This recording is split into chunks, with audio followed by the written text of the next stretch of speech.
काल श्री 420 संजय राजाराम राऊत यांनी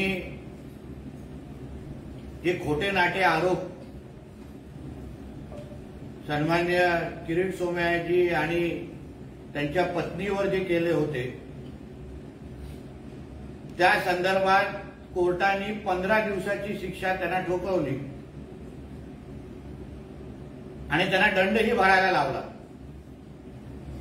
याचा अर्थ आहे की परत एकदा सिद्ध झालेला आहे की हा भामटा आणि झाकणढुल्या जे सकाळी उठून जे आरोप करतो, जे सकाळी उठून भुकतो, त्याच्यामध्ये काही तथ्य नसतं, सगळे खोटे आरोप असतात। कारण हे काय पहिल्यांदा त्याला माफी मागायला लागली नाहीये। काल कोर्टामध्ये या संजय राजाराम राऊतचा वकील अक्षरशः हातापाय जोडत होता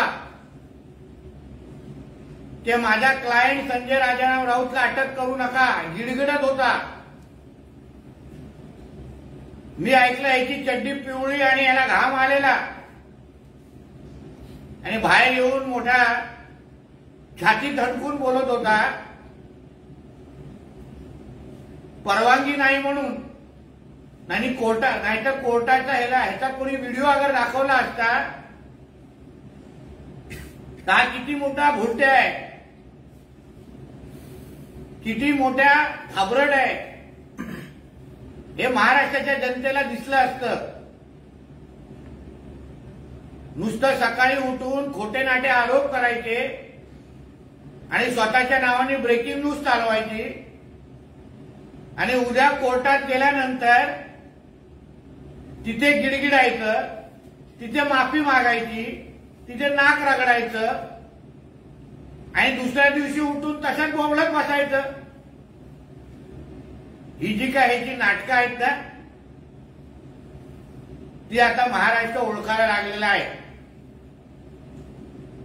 कालच्या प्रकरणावरून एवढंच कळलं की हा जो काय आरोप करतो भारतीय जनता पक्ष असो किंवा आमचे महायुतीचे मित्र पक्ष असो, कोणावरही आरोप केल्यानंतर सगळे आरोप खोटे नाटे असतात, नुसतं त्या दिवशीच्या बातमीपुरते असतात, त्याच्या पलीकडे त्या आरोपाला काही तथ्य नसतं। म्हणून ह्याचे घरचे गांभीर्याने घेत नाही। म्हणून महाराष्ट्राच्या जनतेने आणि महाराष्ट्रातल्या आमच्या मीडियाच्या मित्रांनी किती गांभीर्याने यापुढे घ्यायचं याबद्दल थोडा विचार करावा। मोठा आमच्या अमित शहाजी साहेबांच्या दौऱ्यावर ह्याला फार मिरच्या लागलेल्या आहेत। मातोश्रीमध्ये बसलेला जो आधुनिक औरंगे आहे, आधुनिक टिप्या आहे, ज्याला लोक उद्धव ठाकरे या जन्मात म्हणतात, जसा औरंग्या कुठेही गेल्यावर लोक अल्लाहू अकबरच्या घोषणा द्यायचे, तसंच आता उद्धव ठाकरे कुठल्याही महाराष्ट्राच्या जिल्ह्यात गेल्यानंतर त्याला स्वागत करणाऱ्या ज्या गोल टोप्या असतात त्याही अल्लाहू अकबरच्या घोषणा देतात, जसा औरंग्यासाठी द्यायचे। म्हणून दुसऱ्यांना औरंग्या बोलण्यापेक्षा या मातोश्रीमध्ये 3ऱ्या माळ्यावर राहत असलेला हा जो आधुनिक औरंग्या आहे, ज्याच्या हातात पाकिस्तानचा झेंडा आहे, त्याला आदरणीय अमित शहाजी असतील, आदरणीय आमचे देवेंद्रजी असतील, आदरणीय आमचे बावनकुळेजी असतील, हे शिवरायांचे मावळे म्हणून जसं आमच्या छत्रपती शिवरायांनी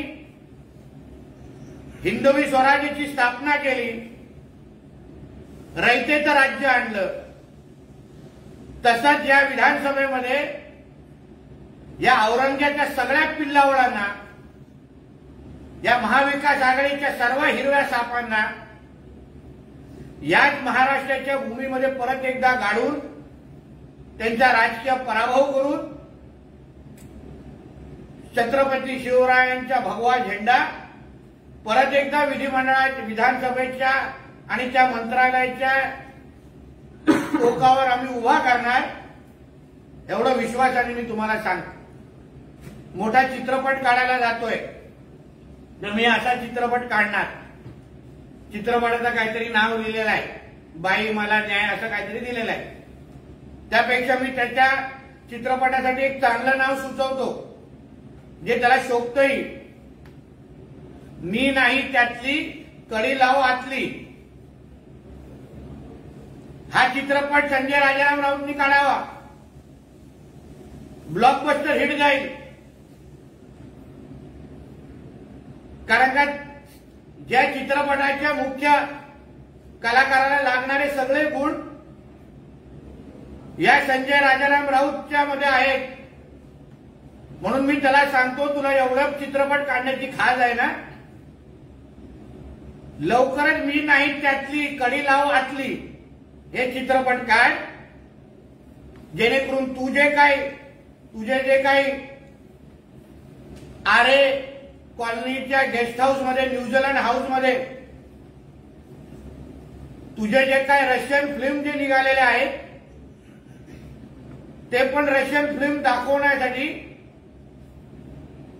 मग आम्हाला तारखा जाहीर करायला लागतील. धन्यवाद. संजय राऊत असं म्हणतायत की अमित शहा यांनी औरंगजेबाप्रमाणे राज्यात तंबू ठोकला तरी राज्यात महाविकास आघाडीच्या विजयाचा मार्ग सुचवतो. अमित शहा साहेब हे छत्रपती शिवरायांचे अस्सल मावळे आहेत. अमित शहा साहेबांमध्ये भगवं रक्त वाहतं. म्हणून जसं आमच्या छत्रपती शिवरायांनी औरंग्याचं राज्य गाडलं, औरंग्याला राज्यातच गाडलं, तसंच अमित शहाजी ह्या महाविकास आघाडीच्या या सर्व हिरवा पिल्लावळांना, औरंग्याच्या पिल्लावळांना त्यांचा राजकीय अस्त करणार आणि याच महाराष्ट्राच्या मातीवर परत एकदा गाडून दाखवणार आणि त्या मंत्रालयाच्या इमारतीवर छत्रपती शिवरायांचा भगवा फडकून दाखवणार, एवढा ठाम विश्वासाने सांगतो. अमित शहांवर टीका करताना संजय राऊत पुन्हा असं म्हणतात की अमित शहा हे गांडाबाई आहेत, ते गुजरातमधून आलेले गांडाबाई आहेत. महाराष्ट्राने सगळ्या यंत्रणा वापरून देखील लोकसभेला तुमचा पराभव केला आहे. मग मातोश्रीचा वांग्याबाई कोण आहे? तिसऱ्या माळ्यावर जो वांग्याबाई राहतो, जो वांग्यासारखा आता वाकलेला आहे, ज्याला तू स्वतःचा मालक म्हणतोस, त्या वांग्याबाईचा पहिला विचार कर आणि मग इकडे तिकडे भाई दुसऱ्यांना भाई आणि नावं ठेवत बस. त्या वांग्याबाईला पहिलं मैदानात उतरायला सांग आणि एकटं उतरायला सांग. या महाविकास आघाडीच्या कुबड्या घेऊन येऊ नकोस. मग या वांग्याबाईला आजची काय अवस्था आम्ही करतो, ज्याला उद्धव ठाकरे म्हणतात, ते दिसेल. धर्मवीर 3 यावर बोलताना संजय राऊत असं म्हणतात की आनंद दिघे काय होते हे सगळ्यांना माहिती आहे. त्यांना बाळासाहेब ठाकरे यांच्या वर नेण्याचा प्रयत्न होतोय, एक नवीन प्रतीक तयार करण्याचा प्रयत्न केला जातोय. शिंदे यांच्यापेक्षा राजन विचारे दिघे साहेबांच्या जवळ होते. हे काय गोलमाल 1, 2, 3 सिनेमा काढत आहेत. त्यांनी गुजरातच्या औरंगजेबावर सिनेमा काढला. आनंद दिघे साहेब जेव्हा जिवंत होते तेव्हा त्यांच्या विरोधात कट कारस्थान करणाऱ्यापैकी हा संजय राजाराम राऊत होता. धर्मवीर 1 मध्ये जो पत्रकार दाखवलाय, जो आनंद दिघे साहेबांना वेडेवाकडे प्रश्न विचारतो, तो खरा आहे हा संजय राजाराम राऊत आहे. ह्यांनी जसं राणे साहेबांबद्दल मातोश्रीमध्ये विष पेरलं, मग राज साहेबांबद्दल विष पेरलं, त्या पूर्ण कंपूतला हा एक सदस्य आहे जो तेव्हा आनंद दिघे साहेबांबद्दल पण मातोश्रीमध्ये विष हे लोक पेरायचे. म्हणून आनंद दिघे साहेबांचं नाव घेण्याची लायकी आणि पात्रता ह्या विषारी सापामध्ये नाहीये. कारण ते जेव्हा जिवंत होते त्यांना सर्वात जास्त त्रास देण्याचं काम ज्या गटाने केलं त्या गटामध्ये हा संजय राजाराम राऊत होता. म्हणून ह्यांनी कोण किती निष्ठावान आहे हे सांगू नये. प्रत्येक शिवसैनिक, मग तो आनंद दिघे साहेब असतील, मग राणे साहेब असतील, मग ते राज साहेब असतील, प्रत्येकासाठी हिंदू हृदय सम्राट बाळासाहेब ठाकरे हे दैवतच होते आणि दैवतच राहणार. त्यांची तुलना कोणी कोणाशी करू शकणार नाही. देवाशी कोण तुलना करत नाही हे या नालायकाला कधीच कळणार नाही. म्हणून त्यांनी आनंद दिघे साहेबांवर बोलण्याची पात्रता ह्याची नाही. तुझा हिंमत असेल तर पहिलं ते चित्रपट जाऊन बघून ये आणि मग काही 4 गोष्टी शिकायला मिळतील ना, त्याच्यावर उद्या आग्रह लिखली. फडणवीस यांनी स्वतःची अभिमन्यू सोबत तुलना करू नये. चक्रव्यूहात बेईमानी अडकत नाही, ते योद्धे होते. त्यांनी स्वतःला योद्धा समजू नये, तो महाराष्ट्राचा अपमान ठरला नाही. आता ह्याच्यासारखा श्री 420 ज्याच्यावर आबरू नुकसानीचे दावे सिद्ध होतात, जो आज बेलवर बाहेर आहे, हा आमच्या आदरणीय फडणवीस साहेबांवर बोलण्याची ह्याची पात्रता तरी आहे का? आमचे फडणवीस साहेब धर्मयोद्धा आहेत. योद्धाप्रमाणे तुझ्या महाविकास आघाडीच्या सर्व लोकांना, सगळ्या तुझ्या नेत्या मंडळींना राजकीय पद्धतीने गाडण्याचं काम आमचे फडणवीस साहेब अतिशय सक्षम पद्धतीने करतायत. म्हणून फडणवीस साहेबांची तुलना योद्ध्याबरोबरच झाली पाहिजे, धर्मयोद्ध्याबरोबरच झाली पाहिजे आणि त्यांच्यावर बोलण्याची पात्रता तुझ्यासारख्या श्री 420ची नाहीये. एकनाथ शिंदे यांच्याकडे 1% देखील मतदान नाही. अजित पवार यांच्याकडे स्वतःचं मतदान असतं तर बारामतीत त्यांच्या पत्नी हरल्या नसत्या. अजित पवार आणि एकनाथ शिंदे यांना मिळालेलं मतदान हे भाजपचंच आहे. भाजपचं धोरण आहे, वापर करा आणि फेका, असं संजय राऊत. मग उभाटाला जे काही खासदार तिची निवडून आले ते काय काँग्रेसचं मतदान नाही. काँग्रेसच्या मतदानामुळे आज उभाटाचे खासदार निवडून आलेले आहेत. हो का नाही या संजय राजाराम राऊतनी सांगावं. हिंमत असेल तर आता तू दिल्लीला आहेस ना, जाऊन 10 जनपदवर जा, त्या राहुल गांधींच्या घरी जा आणि सांगून दाखव की मी उभाटाचे खासदार उद्धव ठाकरेमुळे निवडून आलेले आहेत. तुझ्या बुडाखाली आग लावून तुला परत मुंबईकडे पाठवतील. पहिला स्वतःची लायकी ओळखा.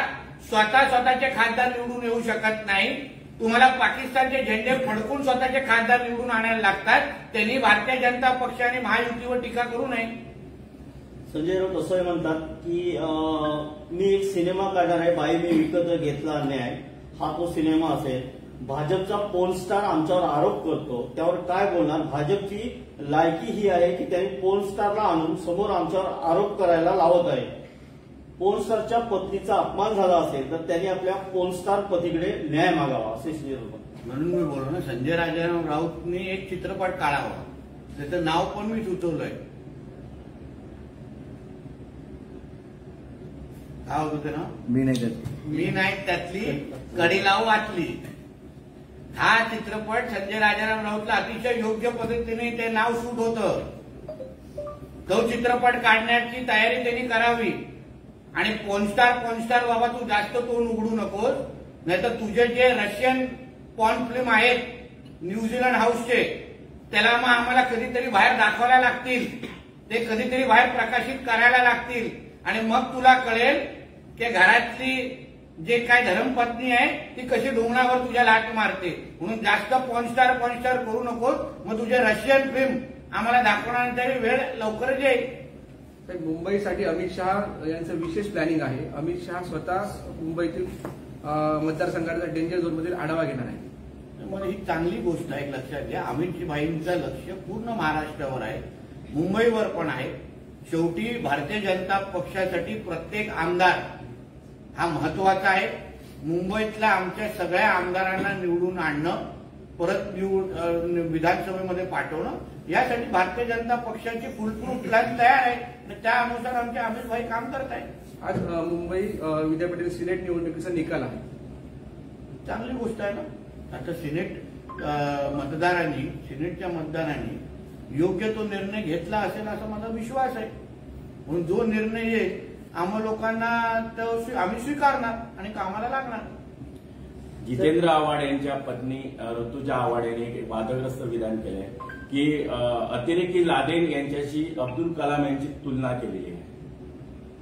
याच्यामध्ये काय आश्चर्य वाटण्यासारखी गोष्ट आहे का?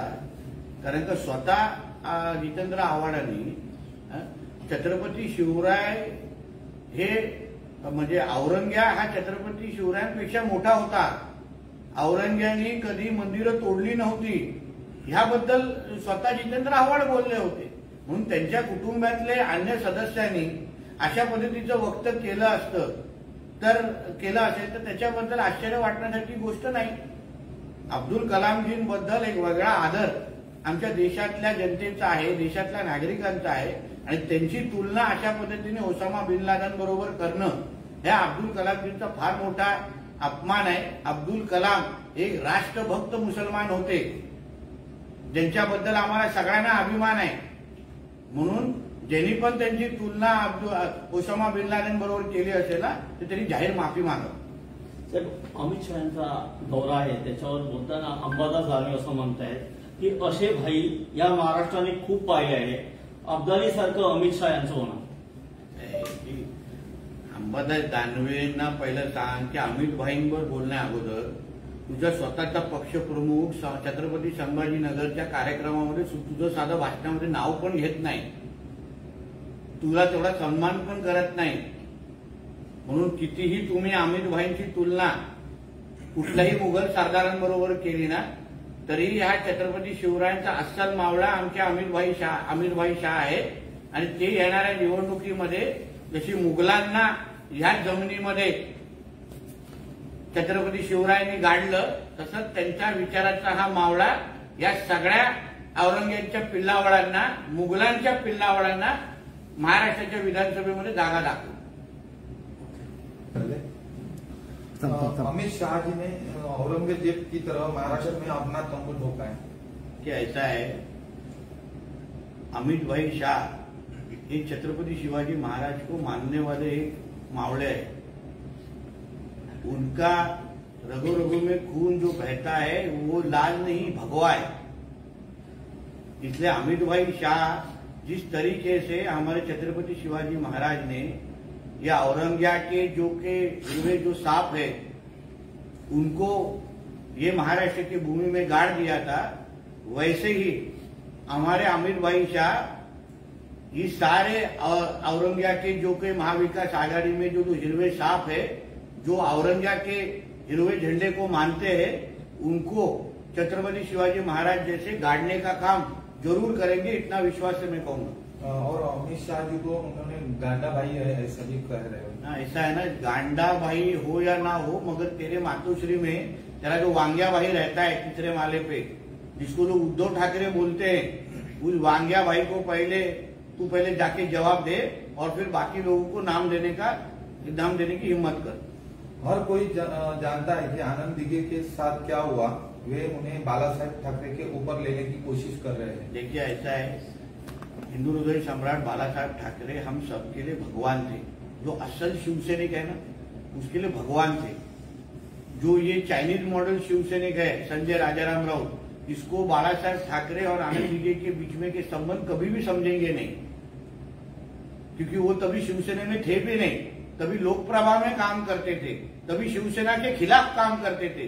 इसलिए उन्होंने मेरे को शिवसेना के इतिहास, हमको शिवसेना का इतिहास और बाला साहेब के बारे में हमारा कितना प्रेम है वो सिखाने की जरूरत नहीं है. फडणवीस ने अपनी तुलना अभिमन्यु से की है, क्योंकि हमारे फडणवीस साहब है ही धर्म योद्धा. वो जिस तरीके से आज महाराष्ट्र में धर्म योद्धा जैसे हिंदू धर्म के रक्षण करने का काम कर रहे हैं, ये सारे जो मुगल के जो साथीदार है महाविकास आघाड़ी के नाम पे जो हमारे महाराष्ट्र की तरफ गंदी नजर से देख रहे हैं, उनको सब लोग को रोकने का काम हमारे धर्म योद्धा देवेंद्र फडणवीस जी कर रहे हैं.